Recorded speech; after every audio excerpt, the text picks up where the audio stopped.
సరే ఇక అది వారికి సంబంధించి గారు కానీ ఏంటంటే ఈయన అవమానించారు అనేది మా వేణుబాక విజయసాయి రెడ్డి గారు బాధపడుతున్నారు. A2గా నాకు అత్యంత ప్రాధాన్యత ఇచ్చిన జగన్మోహన్ రెడ్డి నన్ను A2 నుంచి A5కి మార్చేస్తున్నారు అని చెప్పిన అవమాన పరిచేలా వైసీపీ చేస్తోంది అని ఒక మెయిన్ ఆ భావంతోనే ఆ బాధతోనే ఆయన ఎగ్జిట్ అయ్యారు పాలిటిక్స్ నుంచి అని ఒక వార్తలు వస్తున్నాయి. అంటే ఇక్కడ కొన్ని కోణాలు ఉంటాయండి. విజయసాయి రెడ్డి గారు ఏమంటారంటే నేను నెంబర్ 2, మొత్తం జగన్ తర్వాత మొత్తం నేనే. సజ్జల రామకృష్ణారెడ్డి గారు, సుబ్బారెడ్డి గారు, లేకపోతే పెద్దిరెడ్డి రామచంద్రారెడ్డి గారు, లేకపోతే ఇంకొకరు ఎవరైనా సరే నా మాట వినాల్సిందే అనేది ఆయన అభిప్రాయం. వాళ్ళు ఏమంటారంటే నువ్వు A2లో నువ్వు కేసుల్లో నువ్వు జగన్మోహన్ రెడ్డి గారిని లోపలేపించింది నువ్వు, నీ వల్లనే నీకు చార్టెడ్ అకౌంటెంట్గా నీకు తెలియని తరంతో నువ్వు వాళ్ళని లోపలేపించావు, కాబట్టి నువ్వు నెంబర్ 2 కాదు, మేము నెంబర్ 2 అని వాళ్ళు అంటారు. ఈ A2 నెంబర్ 2 దగ్గర కొట్టుకునేటువంటి విషయంలో ఒకరి దగ్గర ఒకరు గ్యాప్లు వచ్చేసి ఈయన్ని A3కి నెట్టారు. సజ్జల గారు వచ్చేసారు A2కి. అక్కడి నుంచి మళ్ళీ తర్వాత వైవి సుబ్బారెడ్డి గారు వచ్చి మళ్ళీ ఆయన ఒక చెప్పు తొక్కేశాడు. నువ్వు మళ్ళీ A4కి వెళ్ళాల్సి వచ్చింది. A4 దగ్గర మళ్ళీ ఇంకొక తొక్కు తొక్కాల్సి వచ్చింది. పెద్దిరెడ్డి గారు వచ్చేసారు. అప్పుడు A5కి వెళ్ళిపోయారు. A5 అనేదాన్ని అసలు నేను కదా, నా వల్ల గల ఇంత సంపాదన, ఇంత డబ్బులు, ఇంత జగన్మోహన్ రెడ్డి గారికి వచ్చింది, అధికారంలో నేను కదా కారణం, మొత్తం నేను చేస్తే మీరందరూ వచ్చి నన్ను తొక్కేయటం ఏంటనేది ఈయన ఇంకొక రివర్స్ ఫైటింగ్. ఏదేమైనప్పటికీ ఆంధ్రప్రదేశ్లో ఉన్నటువంటి ప్రజా సంపదని కొల్లగొట్టి జగన్మోహన్ రెడ్డి గారికి చేర్చటంలో కానీ, లేక ఆ పార్టీలో కొంతమంది నేతల దగ్గరికి చేర్చటంలో కానీ, లేక తన కుటుంబ సభ్యులు అరవిందోకి చేర్చటంలో కానీ, తన దగ్గరికి చేర్చుకోవటంలో కానీ అత్యంత క్రియాశీలకమైనటువంటి పాత్రని ఆయన పోషించారు. ఎటువంటి సందేహం లేకుండా ఆయన తన సామ్రాజ్యాన్ని అక్రమ ఆర్థిక వ్యవహారాలని ఆయన నడిపించారు అనేటువంటిది ఆయన మీద ఉన్నటువంటి ఆరోపణలు. ఇందుట్లో ఎటువంటి ఇప్పుడు ఆయన నేనేం తప్పు చేయలేదు, నా కూతురు ఎక్కడ అసలు ఆక్రమించింది సైట్ అన్నాడు. అసలు నా కూతురు ఒక్క గజం ఆరోపిస్తే చెప్పండి, నేను సవాల్ చేస్తున్నాను అది అని చెప్పని అందరి మీద సవాళ్ళు చేశాడు.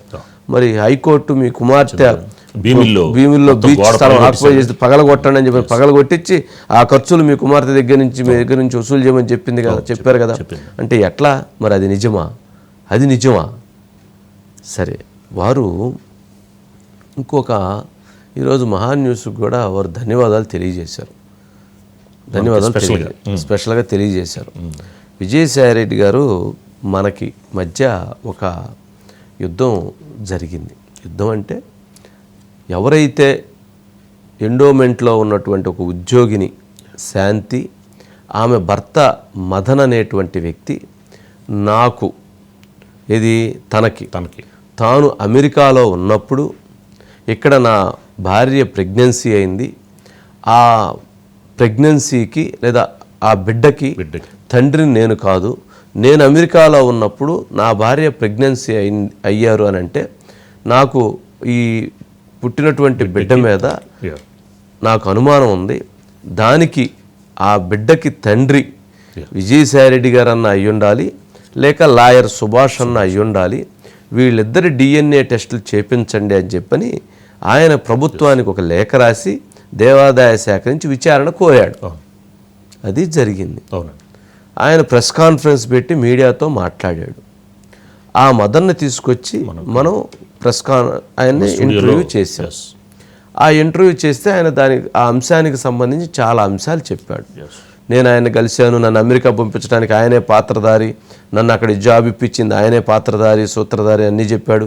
అట్లాగే నా భార్య డబ్బులు తెమ్మంటే నేను పోయి విజయసాయి రెడ్డి గారి కుటుంబం వాళ్ళ సతీమణి గారి దగ్గరికి పోయి నేను 50 లక్షల బ్యాగ్ డబ్బులు ఇస్తే కూడా తీసుకొచ్చుకున్నాను, లేక ఎట్లాంటి వాళ్ళ జరిగినటువంటి ట్రాన్సాక్షన్స్ అన్నీ చెప్పారు, మా ఇంటికి వచ్చి వెళ్ళాడని చెప్పాడు. ఇట్లా చాలా అంశాలని అతను మాట్లాడాడు. ఇవన్నీ చెప్పింది మదనం. సరే, ఈ మనం టెలికాస్ట్ చేసాం, మనతో పాటు చాలామంది టెలికాస్ట్ చేసాం. దానికి అతను ప్రెస్ కాన్ఫరెన్స్ పెట్టి చాలా అసభ్యకరంగా ఆయన మన గురించి మాట్లాడాడు.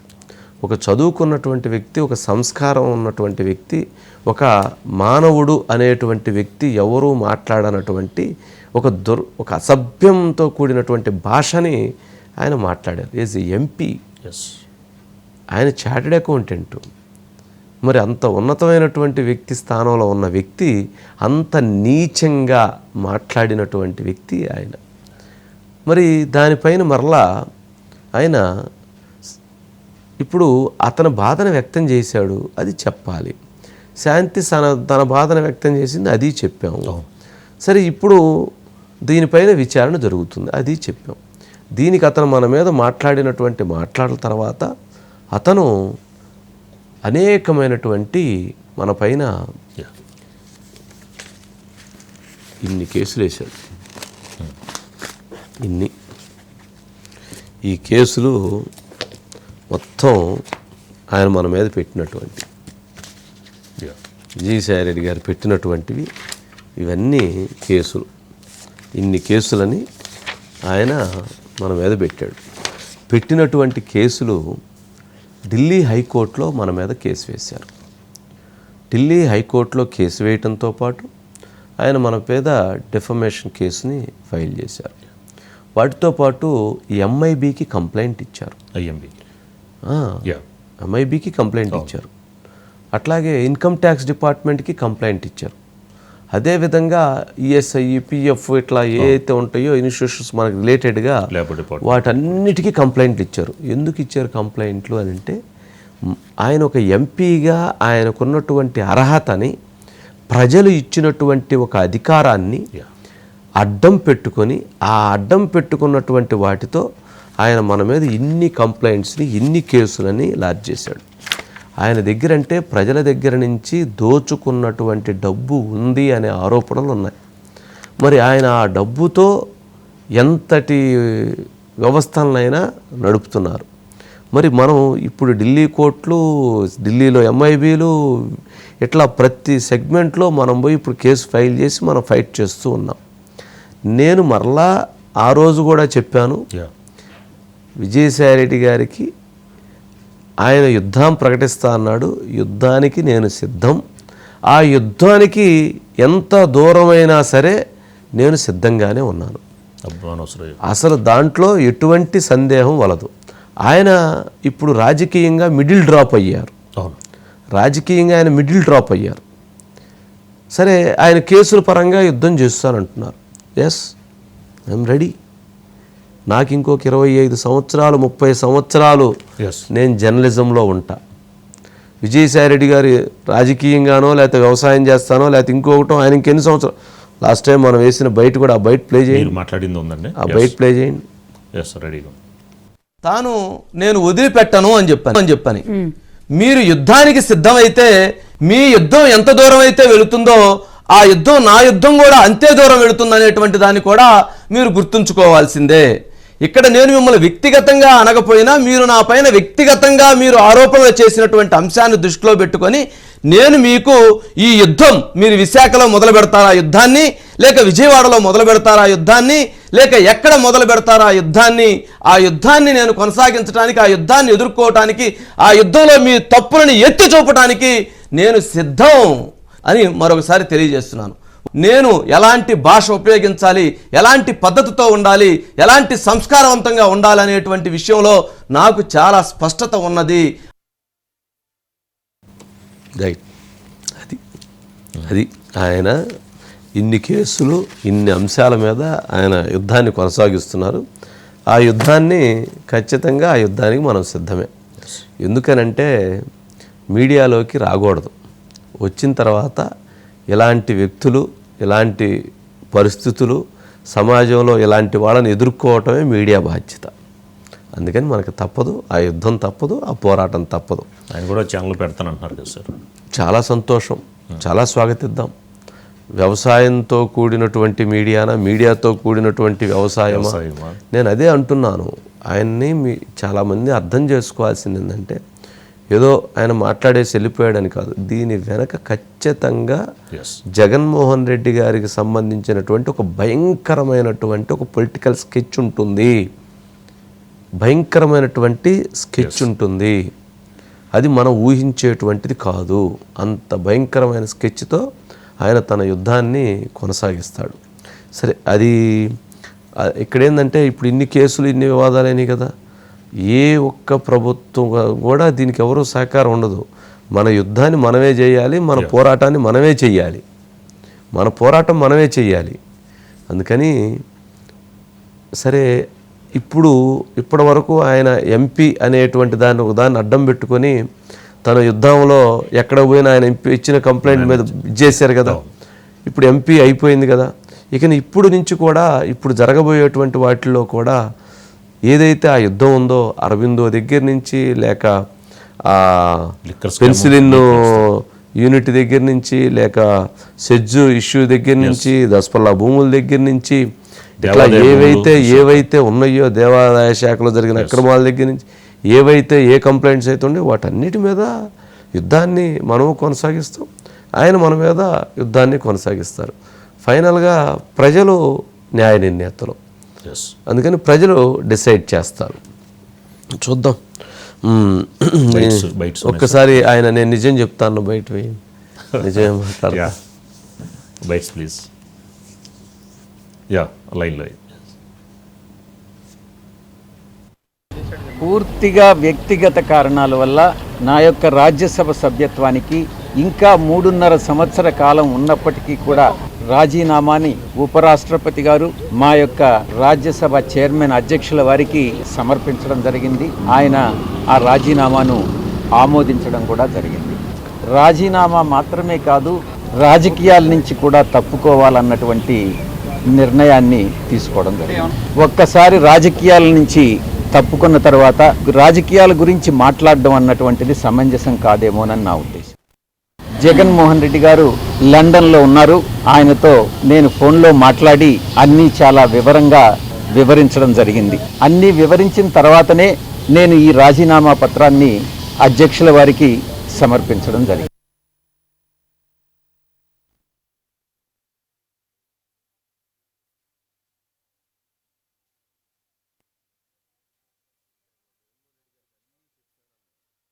జగన్మోహన్ రెడ్డి గారికి అన్నీ చెప్పాను నొక్కి ఒక్కాణించారు. జగన్మోహన్ రెడ్డి గారికి అన్నీ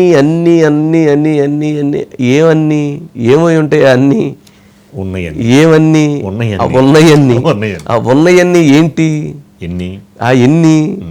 ఆ ఉన్నయన్నిట్లో ఉన్నటువంటి వాటన్నిటి ఏంటి? ఆ లెక్క ఏంటి? అసలు ఆ సమస్యలు ఏంటి? ఆ అన్నీ ఏంటి? మీరు మళ్ళీ ఒకసారి బయట ప్లే చేయండి. ఆ అన్నీ అనే పదం 2-3 సార్లు తర్వాత కూడా అన్నీ అన్నారు. అన్నీ అంటే ఏంటి? అన్నీ అక్కడే చాలా గేమ్ ఉంది. అది కూడా ఆయన ఫోను నిన్న నేను కూడా ట్రై చేశా, నేను కూడా ఫోన్ చేశా. అసలు రిజైన్ చేశారని తెలియగానే మళ్ళీ రిజైన్ చేశారని వార్త వేశారు నా మీద. అట్లా అసలు నేను సంగతి తెలుస్తాను, మళ్ళీ కత్తులు తీసుకొని వస్తాను, అది తీసుకొని వస్తాను అంటారు కదా. అందుకని సరే నేను కనుక్కొని నేను ఫోన్ చేశా. ఫోన్ స్విచ్ ఆఫ్ వచ్చింది. కనుక్కొని వద్దాము, ఆయనే చెప్పాడు, ధృవీకరించాడని. సరే మిడిల్ డ్రాప్ అయ్యాడంటే మళ్ళీ ఎట్లా మళ్ళీ కనుక్కోవాలి కదా. అందుకని మళ్ళీ కనుక్కునే దానికోసం చేస్తే ఫోన్ స్విచ్ ఆఫ్. సమర్పించడం జరిగింది. జగన్మోహన్ రెడ్డి గారు లండన్లో ఉన్నారు. ఆయనతో నేను ఫోన్లో మాట్లాడి అన్నీ చాలా వివరంగా వివరించడం జరిగింది. అన్నీ వివరించిన తర్వాతనే నేను ఈ రాజీనామా పత్రాన్ని అధ్యక్షుల వారికి సమర్పించడం. ఆయనతో నేను ఫోన్లో మాట్లాడి జగన్మోహన్ రెడ్డి గారు లండన్లో ఉన్నారు. ఆయనతో నేను ఫోన్లో మాట్లాడి అన్నీ చాలా వివరంగా వివరించడం జరిగింది. అన్నీ వివరించిన తర్వాతనే నేను ఈ రాజీనామా పత్రాన్ని అధ్యక్షుల వారికి సమర్పించడం జరిగింది. జగన్మోహన్ రైట్. ఇది అన్నీ ఆయన లండన్లో ఉన్నారు. ఆయనకి ఫోన్లో అన్నీ చాలా వివరంగా వివరించడం జరిగింది. మళ్ళీ అన్నీ వివరించిన తరువాత రాజీనామా లేఖను అందజేయటం జరుగుతున్నాను. చూడండి, అక్కడే అన్నీ వివరించి అన్ని వివరణగా తెలియజేసి అక్కడే ఏదో ఉంది ఏంటనేది చూడాలి. ఈ లాస్ట్ టైం జగన్మోహన్ రెడ్డి చెప్పినట్టు అతి మంచితనం, ఆ నిజాయితీ అనేది ఎక్కువ అవడం వల్లే ఈయన అక్కడ ఇమడలేకపోయారేమో, అందుకే బయటకు వచ్చారేమో అని కూడా మనం అనుకోవచ్చు కదండి. ఎందుకంటే ఆయనే చెప్పారు కదండి. మీరు కూడా గుండెల్లో బాణాలు దించుతున్నారండి. ఆయనే అన్నారు కదా సార్, జగన్మోహన్ రెడ్డి గారు మాట్లాడారు. ఇప్పుడు ఆ మంచితనం ఆ నిజాయితీని తట్టుకోలేక బయటకు వచ్చారంటారు. అబ్బాబ్బాబ్బా, అసలు అయ్యి ఉండొచ్చేమో చెప్పలేము. అంత నిజాయితీ, అంత మరి నమ్మకం, విశ్వాసనీయత అన్నారు కదా. ఈయనేమంటారంటే అవన్నీ అక్కడ లేవని బయటకు వచ్చారంటున్నారు. బయట టాకు అంతే కదా. ఆయన అసలు ఆ విశ్వసనీయత అనేది లేదు. మనుషులు నేను ఎంత చేస్తేనే నా కర్మేట గాలింది, మీదేంది, మిగిలిన పరిస్థితి ఏందని ఇందా షర్మిలా గారు చెప్తున్నారు. అది మనం చెప్పేది కాదు, షర్మిలా గారు చెప్పింది అది. మీరే ఎట్లా అంటున్నారు, అసలు వాళ్ళ పరిస్థితి ఏందనేది చెప్పినటువంటి అంశం. మరి ఈ 10 సంవత్సరాల్లో ఆయనతో పాటు 15 సంవత్సరాల పైగా ఆయనతో పాటు కలిసి నడిచిన వ్యక్తి ఫోన్లో ఆయన లండన్లో ఉండగా ఇక్కడి నుంచి 10 నిమిషాల్లో పావు గంటలో మాట్లాడేసేసి డెసిషన్ తీసుకోవడం, మరి ఆ కేసులో కారణాలు అదే చెప్తున్నాం కదా. చాలా ముందు అసలు ఆయన రక్షించుకోవాలి, అరబిందో కంపెనీని రక్షించాలి, వాళ్ళ మీద ఉన్నటువంటి కేసుల గురించి రక్షించాలి, వాళ్ళ అల్లుడి మీద ఉన్నటువంటి కేసుల గురించి రక్షించాలి. అదేవిధంగా తన మీద ఉన్న ఇది చేసుకొని జగన్మోహన్ రెడ్డి గారిని రక్షించడానికి పథకం రెడీ చేయాలి. ఇది ఆయన ఎజెండా. తెలుగుదేశం, ఇప్పుడు జనసేన, బీజేపీ వాళ్ళు ఇప్పుడే ఉంది. అసలు ఏదో ఆయన ఏదో మాట్లాడాడండి, ఇంక అయిపోయింది. వాళ్ళు మామూలుగా తెలుగుదేశం, జనసేన, బీజేపీ వాళ్ళు క్యాలీఫ్లవర్ కాదు, ఇంకేదైనా పెద్ద ఫ్లవర్స్ ఏమైనా ఉంటే అవి పెట్టుకొని ఉంటారు. ఏంటంటే ఇట్లా సరే అయిపోయారండి, పాపం లేండి, వదిలేసేయండి, మర్చిపోతారండి నిమిషంలో. అసలు నిమిషం, సెకండే ఆయన రిజైన్ చేసాడు, ఇంకేముందులో అయిపోయేది ఏంటండి బాబు. ఎన్ని తిట్టాడండి, ఎన్ని మాట్లాడారండి, ఎన్ని చేశారండి. విశాఖలో ఆయన మీద ఉన్న లిస్టు చూస్తే, విశాఖలో ఆయన మీద ఉన్న లిస్టు ఓన్లీ విశాఖలో చెప్తాను. ఉత్తరాంధ్రలో ప్రగతి భారతి ట్రస్ట్ ఏర్పాటు చేసి వ్యాపారవేత్తలని, పారిశ్రామికవేత్తలని వారు బెదిరించి డబ్బులు వసూలు చేశారనేది వాళ్ళ మీద ఉన్నటువంటి ఒక ఆరోపణ. ఋషికొండలో రేడియంట్ సంస్థకు 2005లో రాజశేఖర్ కేటాయించిన 1000 కోట్ల భూములు వైసీపీ నేతలు లాక్కున్నారన్న ఆరోపణలు. దీనికి ప్రధాన సూత్రధారి విజయసాయిరెడ్డి గారైన ఆరోపణలు. మొదలువాడలో ఎన్సీసీ సంస్థకు చెందిన 1500 కోట్ల విలువైన భూమిని మాజీ ఉప ముఖ్యమంత్రి కొట్టు సత్యనారాయణ సోదరుడి సంస్థ దక్కడంలో విజయసాయిరెడ్డి కీలక పాత్ర పోషించారనే ఆరోపణలు. ఋషికొండ తీరానికి సమీపంలో కొండపై బే పార్కులో వెల్నెస్ సెంటర్కు చెందిన భూములు విజయసాయిరెడ్డి చెందిన సన్నిహితుల చేతుల్లోకి వెళ్లిపోయిందనే ఆరోపణలు. విశాఖ భీమిలి బీచ్ రోడ్లో రామానాయుడు స్టూడియోని బెదిరించి భూముల్లో వాటాలు లాగేసుకునే జరిగినాయి అనేటువంటిది ఆరోపణలు. కైలాసగిరికి సమీపంలో కార్తీక వనం పేరిట కేటాయించిన భూముల్లో నిర్మించిన స్టార్ హోటల్ విజయసాయిరెడ్డి సన్నిహితులు వశమైపోయింది అనేటువంటిది ఆరోపణలు. విజయసాయిరెడ్డి కుమార్తె అల్లుడికి చెందినటువంటి అవ్యాన్ రియల్ ఎస్టేట్ సంస్థ భోగాపురం గ్రీన్ ఫీల్డ్ రహదారిని ఆనుకొని ఉన్న అత్యంత విలువైన 87,714 చదరపు గజాల స్థలాన్ని కొనుగోలు చేసింది. అప్పటి వీటి విలువ 50 కోట్లు పైమాటే. బహిరంగ మార్కెట్లో అంతకు ఎన్ని ఎక్కువ రెట్లు ఉంటుందో ఆలోచించండి. ఈ భూముల వ్యవహారంలో కొందరిని బెదిరించి విక్రయించేలా చేశారనేటువంటి ఆరోపణలు కూడా వీరి మీద ప్రధానంగా ఉన్నాయి. భీమిల్లో 3.5 ఎకరాల స్థలాన్ని అవ్యాన్ రియల్ ఎస్టేట్ పేరిట కొని సిఆర్జెడ్ కోస్టల్ రెగ్యులేటర్ జోన్ కింద, సిఆర్జెడ్ కింద నిబంధనలకు విరుద్ధంగా సముద్రానికి 30 మీటర్ల సమీపంలో కుమార్తె పేరిట 5 స్టార్ హోటల్ నిర్మాణం చేపట్టారు. దీనికోసం ఇసుక తేనెల్ని జేసీబీలతో తొలగించి నిర్మాణానికి అనువుగా గ్రావెల్తో పూడ్చారు. విజయసాయిరెడ్డి అత్యంత సన్నిహితుడైన వస్త్ర వ్యాపారి ద్వారా భీమిలి భోగాపురం గ్రీన్ఫీల్డ్ రహదారికి ఇరువైపులా విలువైన భూములు కొని వాటికి ఆనుకొని వెళ్లేలా రహదారిని వంకర్లు తిప్పి ఆస్తుల విలువ పెంచడానికి పాత అలైన్మెంట్లో మార్పులు చేశారనేటువంటి ఆరోపణలు ఉన్నాయి. మధురవాడలో శ్రీరామ ప్రాపర్టీస్లో 5,067 చదరపు గజాల అవ్యాన్ సంస్థ పేరు మీద రిజిస్ట్రేషన్ చేసుకుని ఆ స్థలంలో కుమార్తె కోసం విలాసవంతమైన విల్లా నిర్మాణం చేపట్టారు. ఆ స్థలం నజరానాగా కొట్టేశారనే ఆరోపణలు ఉన్నాయి. విశాఖ నడిబొడ్డున దస్పల్లా భూముల్లో 2,000 కోట్ల 15 ఎకరాల భూమి స్వాధీనానికి చక్రం తిప్పారు. అప్పటి జిల్లా కలెక్టర్తో ప్రభుత్వానికి లేఖ రాయించి నిషేధిత భూముల జాబితా నుంచి దస్పల్లా భూములు తొలగించేలా పావులు కదిపారు. ఆ తర్వాత రాణి కమలాదేవి నుంచి భూములు కొన్నట్లు తెరపైకి తెచ్చిన 64 మంది ఎష్యూర్ సంస్థ పేరిట డెవలప్మెంట్ అగ్రిమెంట్ చేసుకున్నారన్న ఆరోపణలు ఉన్నాయి. ఆ సంస్థకు నిధులన్నీ విజయసాయిరెడ్డి అల్లుడు సంస్థ అవ్యాన్ సమకూర్చిందనేటువంటిది ఆరోపణ. ఆంధ్ర క్రికెట్ అసోసియేషన్లో కూడా విజయసాయిరెడ్డి హావా కొనసాగించారు. తన అల్లుడి అన్న ఢిల్లీ మద్యం కుంభకోణంలో నిందితుడైన అరబిందో డైరెక్టర్ శరత్చంద్రారెడ్డిని 2 పర్యాయములు ఏసీఐ అధ్యక్షుడిగా నియమించి, ఉపాధ్యక్షుడిగా అల్లుడు రోహిత్ రెడ్డిని, కార్యదర్శిగా గోపీనాథ్ రెడ్డిని నియమించి ఆంధ్ర క్రికెట్ అసోసియేషన్లో చక్రం తిప్పారు. విజయవాడ కేంద్రంగా పనిచేస్తున్న ఏసీఐ కార్యాలయాన్ని విశాఖకు మార్చేశారు.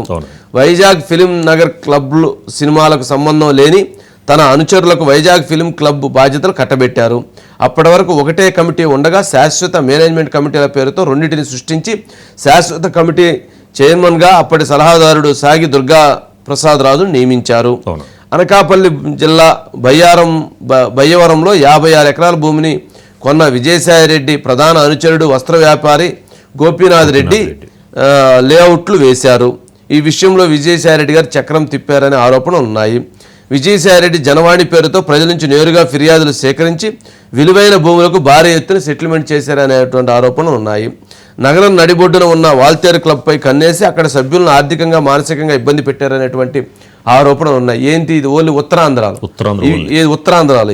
ఇవి కాకుండా అక్కడ ఉన్నటువంటి అశోక్ గజపతిరాజు గారు వాళ్ళ మీద దాడికి పోయారు. వాళ్ళని కూల్చే ప్రయత్నం చేశారు, వాళ్ళని లాక్కునే ప్రయత్నం చేశారు. అట్లాగే భరత్కు చెందినటువంటి కాలేజీలకు సంబంధించినటువంటి వాటిని కూలగొట్టి వాటికి సంబంధించిన లాక్కునే ప్రయత్నం చేశారని. అట్లాగే చాలా వివాదాలు. చాలామంది శుక్రవారం వచ్చిందంటే ఏదో పగలగొట్టడం కదా, శనివారం వచ్చేటప్పటికి శుక్రవారం మిషన్ జేసీబీలు వచ్చేసాయి కదా. అలాంటివి ఎన్నో చేశారు. ఏది అది ఉత్తరాంధ్ర. ఇక Aurobindo, liquor scam, mining scam, ఇక ఎన్ని పోతే ఎన్ని ఉన్నాయి, ఎన్ని తీయాలి?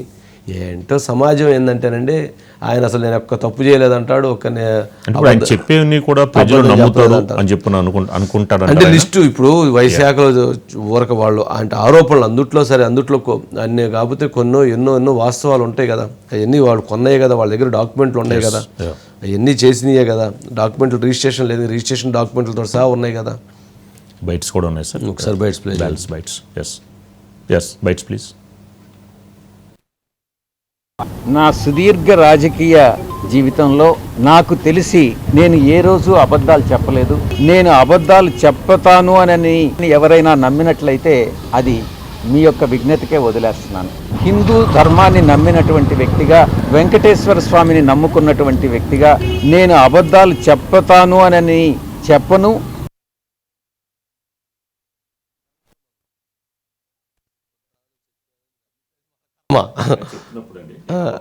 అంటే సార్ నిజం చెప్పండి సార్ అని చెప్పి విలేకరులు అడిగారండి. అది కాస్త ట్రోల్ అవుతుంది. నెక్స్ట్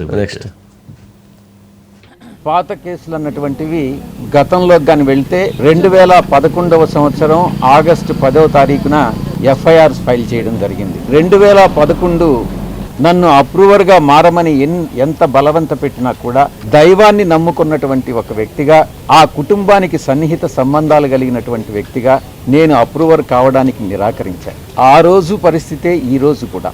ఒక వ్యక్తికి మోసం చేయడు, నమ్మక ద్రోహం అన్నటువంటిది ఉండదు, వెన్నుపోటు రాజకీయాలు, వెన్నుపోటు వ్యాపార లావాదేవీలు ఉండవు అని నేను చాలా స్పష్టంగా చెప్తా ఉన్నాను. 3 తరాలుగా ఆ కుటుంబంతో సన్నిహిత సంబంధాలు ఉన్నటువంటి వ్యక్తిగా నేను ఒక్కటే చెప్తా ఉన్నాను, ఈ జీవిత కాలంలో ఏ రోజు కూడా ఆ కుటుంబంతో విభేదాలు అన్నటువంటివి రావు.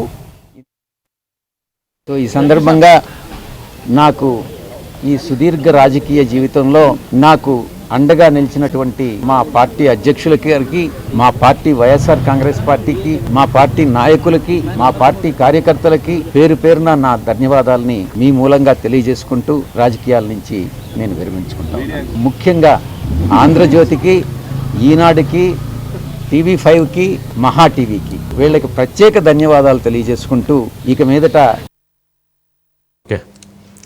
విజయసాయిరెడ్డి గారికి కూడా మహా న్యూస్ నుంచి, అదేవిధంగా ఆంధ్రప్రదేశ్ ప్రజల నుంచి ప్రత్యేక ధన్యవాదాలు, మహా నమస్కారాలు. ఎందుకనంటే ప్రజల్ని ఇప్పటికైనా ఆయన వదిలేశాడు. ఇప్పటికైనా రాజకీయాలను వదిలేయటంతో రాజకీయాలు ఇప్పుడన్నా ఎంతో కొంత మెరుగుపడేటువంటి అవకాశం ఉంది. లేదంటే ఆయన మాట్లాడేటువంటి మాటలు, ఆయన చేసేటువంటి ట్వీట్లు, ఆయన చెప్పేటువంటి అసత్యమైనటువంటి అంశాలు, ఆయన చేసేటువంటి వివాదపరమైనటువంటి కామెంట్స్ అన్నీ కూడా సమాజానికి చెడు చేశాయి. ఆయన ఇప్పటికైనా కానీ సమాజాన్ని ఆయన వదలటంతో సమాజం ఎంతో కొంత మంచిగా వెళ్ళేటువంటి అవకాశం ఏర్పడుతుంది. ఇప్పటికైనా ఆయన సమాజంలోకి మంచి చేసే విధంగా ఆయన ఆలోచనలు చేసి, మంచిగా వ్యవసాయం చేసి, మంచిగా పళ్ళు, మంచిగా కూరగాయలు పండించి, మంచి వాతావరణాన్ని క్రియేట్ చేసి 10 మందికి ఉపయోగపడే విధంగా ఆయన ఉండాలని చెప్పని మహావందనాలు తెలియజేద్దాం. ప్రజల తరపున కూడా వారికి నమస్కారాలు. ఆయన ఇందాక ఇందులో మాట్లాడుతూ కూడా అండి వైసీపీ పార్టీకి, వైసీపీ కార్యకర్తలకి, నాయకులకి ధన్యవాదాలు చెప్పారని. కానీ వైసీపీ పార్టీ ఈయనకి మాత్రం ఫేర్వెల్ పార్టీ సరిగ్గా ఇవ్వలేదు సార్. అది అందరూ కూడా భయంకరంగా తిడుతున్నారు. పదవులు అవసరం ఉన్నప్పుడు పదవులు ఇప్పుడు వెళ్ళిపోయింది.